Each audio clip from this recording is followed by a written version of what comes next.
tan A बराबर 1 दिया है, इसका मतलब आज हम क्लास 10th का फिजिक्स का चैप्टर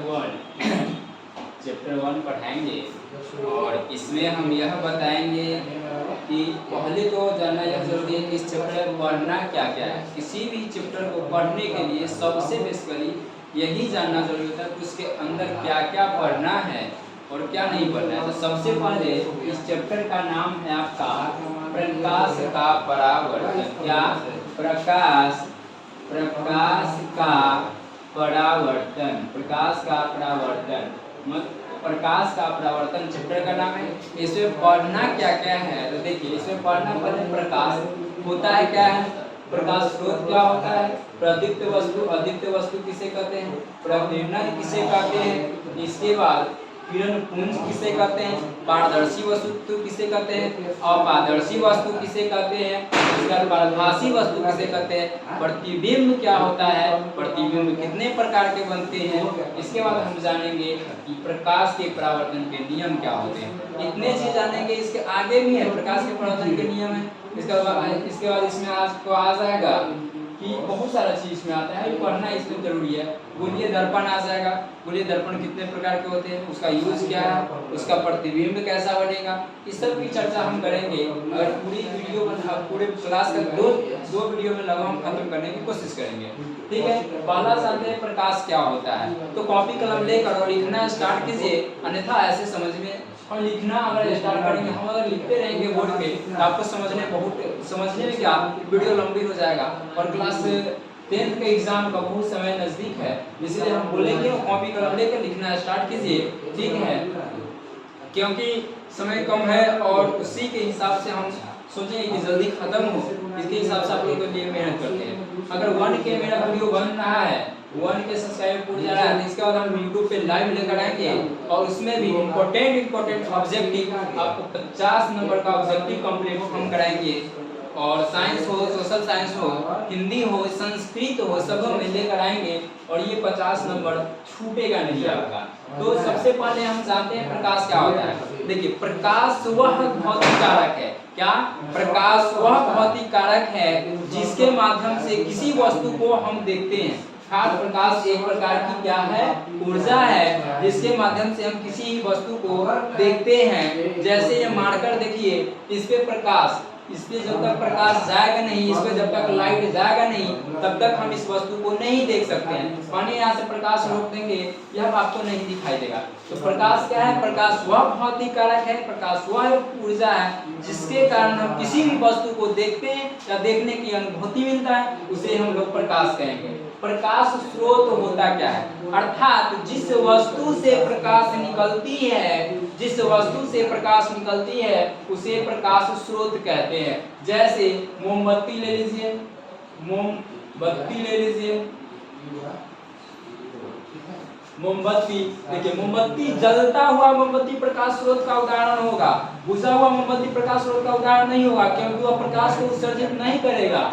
ठीक है, तो प्रकाश स्रोत क्या होता है? जिस वस्तु से प्रकाश निकलती है उसे प्रकाश स्रोत कहा जाता है। अब देखिए, प्रकाश स्रोत की बात आई तो प्रकाश स्रोत के वस्तु, तो कितने प्रकार के प्रकाश स्रोत की वस्तु होते हैं? 2 प्रकार के होते हैं। एक होता है प्रदीप्त वस्तु, एक अदीप्त वस्तु। क्या? एक प्रदीप्त वस्तु होता है, प्रदीप्त वस्तु होता है। प्रदीप्त वस्तु किसे कहते हैं? तो प्रदीप्त वस्तु वैसे वस्तु को कहते हैं जिसमें खुद का प्रकाश होता है, प्रदीप्त वस्तु कहलाता है। वैसा वस्तु जिसमें खुद का प्रकाश हो, प्रदीप्त वस्तु कहलाता है। जैसे जलता हुआ बल्ब, जलता हुआ मोमबत्ती, सूर्य का प्रकाश, ये सब क्या प्रदीप्त वस्तु है, इसमें खुद का प्रकाश होता है। ऑब्जेक्टिव क्वेश्चन में आएगा आपका कि क्या चांद प्रदीप्तीय वस्तु पदार्थ अद्वितीय है? तो चांद क्या है? प्रदीप्तीय नहीं है, अद्वितीय है, क्योंकि चांद में खुद का प्रकाश नहीं होता है, उसमें सूर्य का लाइट पड़ता है तब हम लोग उसको देख पाते हैं, इसलिए चांद में खुद का प्रकाश नहीं होता है।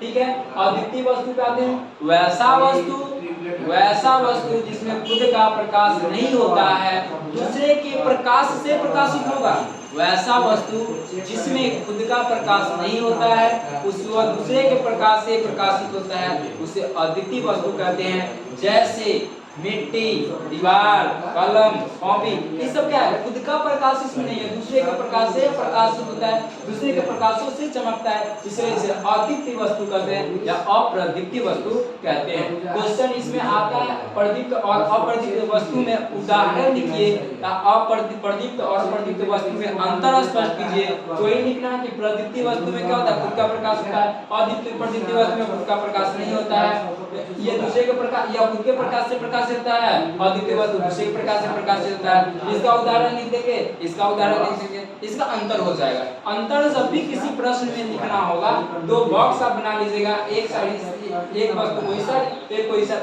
तब अंतर लिखेगा, देखने में बहुत ही अच्छा लगेगा और जब बहुत अच्छा लगेगा एग्जामिनर आपको मार्क्स भी बढ़िया देगा। ठीक है, इसके बाद हम आएंगे, नेक्स्ट है प्रकीर्णन। प्रकीर्णन होता क्या है? देखिए, जब प्रकाश की किरणें जब प्रकाश की किरणें किसी वस्तु पर आती है और उससे टकराकर चारों ओर फैल जाती है, उसे हम लोग प्रकीर्णन कहते हैं। जैसे मान लीजिए यहाँ पर एक वस्तु है, एक वस्तु मान लीजिए यहाँ पे कोई वस्तु ले लीजिए, इस पे क्या होगा? सूर्य का लाइट, सन का लाइट आएगा, यहाँ पे आएगा, मान लीजिए यहाँ पे सन का लाइट आएगा, ये पूरे फैलेगा, पूरा चारों तरफ फैलेगा, यही प्रकीर्णन कहलाता है। क्या? जब सूर्य का प्रकाश से किसी किरण से कोई किरण आती है, किसी वस्तु पर पड़ती है और वहां से चारों दिशाओं में फैल जाती है, उसे हम लोग प्रकीर्णन कहते हैं। ठीक है, प्रकीर्णन कहते हैं। अब देखिए, सूर्य का प्रकाश आएगा, इस पे फैलेगा, तो ये कई तरहों से आता है, कई तरह से आता है। एक तो इसीलिए किरणों के समूह को किरण पुंज कहते हैं। क्या? किरणों के समूह को किरण पुंज कहते हैं। अब देखिए, किरण जब भी जाएगी हमेशा एक सीधी रेखा में जाती है, किरण हमेशा एक सीधी रेखा में गमन करती है। क्या? किरण हमेशा एक सीधी रेखा में गमन करती है, यह कभी भी टेढ़ी नहीं गमन करेगी। इसी कारण हम किसी वस्तु को देख पाते हैं। मारेगा यहाँ पे, देखिए ये आएगा, यहाँ से टकराकर हमारी आंखों तक आएगा, तो हम किसी वस्तु को देख सकते हैं। इस यहाँ से देखिए, यहाँ से लाइट आएगा, यहाँ टकराएगा और इधर जाएगा, हमारी आंखों तक आएगा, तो हम वस्तु को देखेंगे। ठीक है, प्रकीर्णन हो गया। अब आते हैं किरण पुंज। किरण पुंज तीन प्रकार के होते हैं। कितने? किरण पुंज तीन प्रकार के होते हैं। देखिए, तीन प्रकार के किरण पुंज कौन कौन से होते हैं? पहला किरण पुंज होगा आपको अपसारी। क्या? अपसारी किरण पुंज। दूसरा होता है अभिसारी किरण पुंज, अभिसारी किरण पुंज, और तीसरा होता है समानांतर किरण पुंज। देखिए, हम फिगर बनाते हैं। अपसारी किरण पुंज वैसा किरण पुंज जिसमें एक बिंदु से होकर अनंत तक क्या होता है? किरणें गुजरता है। मान लीजिए यहाँ है, यहाँ से किरण, देखिए ये जा रहा है, ये जाएगा, क्या होगा? ये दूर दूर तक फैल जाएगा। क्या होगा? दूर दूर तक फैल जाएगा। यह अपसारी किरण पुंज कहलाता है। उदाहरण केवल मैं इससे दे सकता हूँ, इसका तो क्या है, इसका डिफिनीशन इससे दे सकता हूँ कि जब प्रकाश की किरणें किसी एक बिंदु से निकलकर अनंतों तक फैल जाती है, वह अपसारी किरण पुंज कहलाता है। जैसे टॉर्च का लाइट जलाइएगा, यहाँ से मान लीजिए ये टॉर्च जलाइए, ये टॉर्च का लाइट जलाइए, यहाँ से लाइट निकलेगा, ये फैलते चला जाता है। क्या है? फैलते चला जाता है। तो ये क्या हो गया? अपसारी किरण पुंज। अभिसारी किरण पुंज देखिए क्या होता है। अभिसारी किरण पुंज होता है, अभिसारी किरण पुंज किसी बिंदु से दूर दूर से आकर एक निश्चित एक ही बिंदु पर मिलेगा। ये दूर दूर से आ रहा है और एक बिंदु पर मिल रहा है, इसे अभिसारी किरण पुंज कहते हैं। क्या? अभिसारी किरण पुंज कहते हैं। और समानांतर किरण पुंज क्या होता है? जब प्रकाश की किरणें एक दूसरे के समानांतर रेखाओं में गमन करती है, तो उसे हम लोग समानांतर किरण पुंज कहते हैं। यहाँ पे और एक इंक्लूड निकलता है, या अपसारी किरण पुंज में दूरियां क्या है? एक दूसरे की दूरियां बढ़ती जाती हैं, जबकि इसमें एक दूसरे की दूरी घटते जाता है, इसमें दूरी समान रहता है। देखिए दूरी क्या होगा? दूरी देखिए यहाँ से एक जा रहा है, ये फैलेगा, ये ऐसे जाते रहेगा, फैलते रहेगा ना। देखिए दूरी क्या बढ़ते जा रहा है, यहाँ पे कुछ और दूरी होगा डिस्टेंस, यहाँ पे डिस्टेंस कुछ और होगा, यहाँ डिस्टेंस देखिए डिस्टेंस क्या बढ़ते जा रहा है, डिस्टेंस यहाँ पे देखिए डिस्टेंस क्या है, बढ़ते जा रहा है। क्या है, डिस्टेंस बढ़ते जा रहा है। तो अभिसारी किरण पुंज के बीच की किरण, दो किरणों के बीच की दूरी घटते जाता है, अपसारी किरण पुंज के दो किरणों के बीच की दूरी बढ़ते जाता है। इसका समानांतर किरण पुंज, तो समानांतर किरण पुंज कहता है एक दूसरे के बीच की दूरी समान रहते हैं। नेक्स्ट आएंगे हम लोग जानेंगे पारदर्शी वस्तु किसे कहते हैं। तो पारदर्शी नाम से पता चल रहा है, पारदर्शी मतलब जिसके आर पार देखा जा सके उसे पारदर्शी वस्तु कहते हैं। क्या, वैसा वस्तु जिसके आर पार स्पष्ट दिखाई दे उसे पारदर्शी वस्तु कहते हैं। क्या, वैसा वस्तु जिसके आर पार स्पष्ट दिखाई दे पारदर्शी वस्तु कहलाता है। जैसे कांच, क्या, कांच ले लीजिए, कांच, शीशा, तो शीशा के नाम से जानते हैं। शीशा इसके आर पार स्पष्ट दिखाई देगा, क्या कहलाएगा, ये पारदर्शी वस्तु कहलाएगा। क्या, पारदर्शी वस्तु कहलाता है। पारदर्शी वस्तु ऐसा वस्तु जिसके आर पार स्पष्ट दिखाई दे, पारदर्शी वस्तु कहलाएगा। दूसरा आता है अपारदर्शी नाम से पता चल रहा है। पारदर्शी जिसका आर पार प्रकाश की किरण नहीं गुजर सकते, और प्रकाश की किरण गुजरेगा ही नहीं तो हम देख ही नहीं सकते हैं। तो वैसा वस्तु जिसके आर पार दिखाई नहीं दे अपारदर्शी वस्तु कहलाता है। जैसे दीवार, ठीक है, इस वाले मिट्टी, बहुत सारी चीजें जिसके आर पार नहीं दिखाई जा सकते हैं। ये बोर्ड लीजिए, इसको उस पार नहीं देख सकते हैं, ये क्या कहलाएगा, अपारदर्शी वस्तु। एक होता है पारभासी, क्या, पारभासी वस्तु, वैसा वस्तु जिसके आर पार दिखाई तो देता है, लेकिन कैसा, धुंधला दिखाई देगा, दिखेगा लेकिन कैसा, धुंधला दिखाई देता है। कैसा दिखाई देगा, धुंधला दिखाई देगा। इसमें दिखाई क्या है, इसमें दिखाई नहीं देता है, इसमें दिखाई देता है, इसमें दिखाई देगा लेकिन धुंधला दिखाई देता है। लेकिन इसमें पारभासी में क्या होगा, धुंधला दिखाई देगा। पारदर्शी में क्या आएगा, पूरी तरह से दिखाई देगा। अपारदर्शी में पूरी तरह से दिखाई नहीं देगा, साफ दिखाई नहीं देगा। इसका उदाहरण लीजिएगा तो गंदा पानी, ठीक है, तेल लगा हुआ कागज,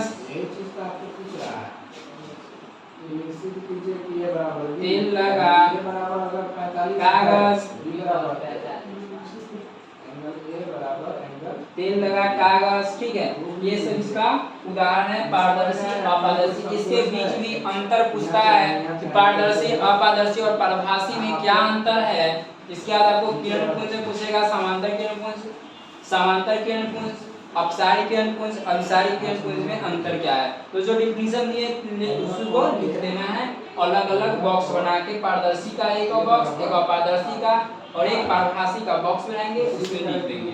आगे जब हम लोग आएंगे तो प्रतिबिंब होता क्या, देखिए, प्रतिबिंब का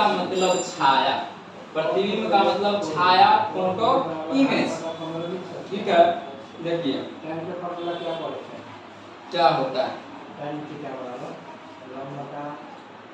प्रतिबिंब जब प्रकाश की किरणें किसी भी वस्तु पर पड़ती है और उसके फोटो को, उसके इमेज को जब हम लोग देखते हैं, वही प्रतिबिंब कहलाता है।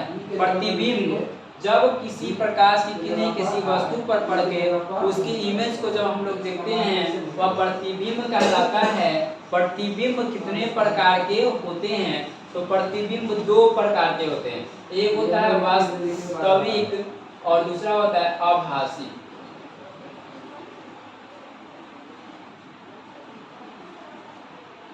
अवास्तविक भी कह सकते हैं, अवास्तविक भी कह सकते हैं। देखिए, वास्तविक प्रतिबिंब क्या होता है, जब प्रकाश की किरणें किसी वस्तु से टकराकर पुनः वास्तव में किसी एक बिंदु पर मिलता है, वास्तव में मिलेगा। जब प्रकाश की किरणें किसी वस्तु से टकराकर वास्तव में किसी निश्चित बिंदु पर मिलता है उसे वास्तविक प्रतिबिंब कहते हैं। क्या? जब प्रकाश की किरणें किसी वस्तु से टकराकर वास्तव में किसी बिंदु पर मिलेगा, वास्तविक प्रतिबिंब कहलाएगा। इसमें देखो, वास्तविक प्रतिबिंब में वस्तु की अपेक्षा हमेशा प्रतिबिंब उल्टा बनता है। वास्तविक प्रतिबिंब में वस्तु की अपेक्षा हमेशा प्रतिबिंब उल्टा बनता है। आभासी प्रतिबिंब वैसा प्रतिबिंब जिसमें प्रकाश की किरणें किसी वस्तु से टकराकर और एक निश्चित बिंदु में वास्तव में मिलती नहीं है, मिलती हुई प्रतीत होता है, दिखाई देगा। देखिए ये हुआ, मानिए यहाँ पे बीप प्रतिबिंब है, यहाँ से लाइट जाएगा इसका, ठीक है। तो ये जो है वास्तव में मिलेगा नहीं, मिलती हुई क्या होगा? प्रतीत होगा, मिलती हुई प्रतीत होता है वास्तविक प्रतिबिंब का। मिलती हुई प्रतीत होगा तो आभासी प्रतिबिंब। इसमें वस्तु की अपेक्षा उल्टा प्रतिबिंब बनता है। क्या? उल्टा प्रतिबिंब बनता है, ठीक है। प्रकाश के परावर्तन के नियम पे आते हैं। इसको गहरी तरह से जाने के 5 नंबर में एक क्वेश्चन पूछता है। इसमें बहुत सारे चीजों में क्लियर कर दूंगा, ठीक है। देखिए प्रकाश के परावर्तन के नियम, ये हम लोग समतल दर्पण को बनाते हैं, ठीक है। ये जो होगा ये आपतित किरण है, ये होगा परावर्तित।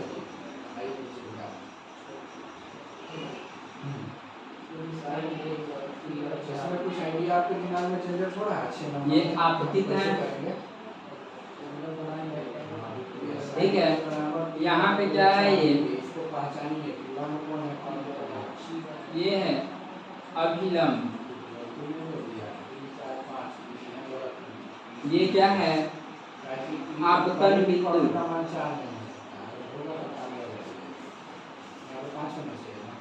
आपतन बिंदु। एम ले लीजिए, ये एन ले लीजिए, ये क्या है? दर्पण, समतल दर्पण, ठीक है। ये जो होगा यहाँ आई बनेगा, यहाँ आर एंगल बनाएगा, आई एंगल होगा आपतित किरण, आपतन कोण, आर एंगल होगा परावर्तन कोण। लिख देते हैं इसमें आपतन कोण, ये होगा परावर्तन कोण, ठीक है। चलिए इसको हम लोग जानते हैं। देखिए ये सूर्य है,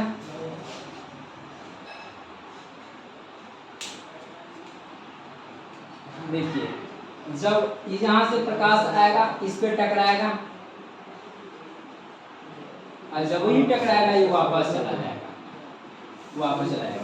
तो आपतित किरण होता क्या है? तो जब प्रकाश की किरणें किसी बिंदु स्रोत से आती हुई प्रतीत होती है, क्या? आपतित, आपतित मतलब आती हुई प्रतीत होगा, तो आपतित प्रतिबिंब कहलाएगा, आपतित किरण कहलाएगा। जब प्रकाश की किरणें किसी बिंदु से आती हुई प्रतीत होती है, आपतित प्रतिबिंब आपतित किरण कहलाती है। और जब प्रकाश की किरणें किसी बिंदु से आकर जब लौट जाती है उसे परावर्तित किरण कहते हैं। क्या? परावर्तित किरण जब किसी बिंदु से आकर प्रकाश की किरणें किसी वस्तु से टकराकर फिर लौट जाती है उसे परावर्तित किरण कहते हैं। ये आपका ये कंप्लीट है। देखिए आपतन कोण क्या होता है? अभिलंब, आपतन बिंदु पर डाला गया लंब, देखिए यहाँ से लंब डाल रहे हैं, क्या? लंब, सीधा एक लाइन डाल रहे हैं, ये क्या कहलाएगा? ये कहलाएगा आपका आप अभिलंब। क्या कहलाएगा? अभिलंब कहलाता है।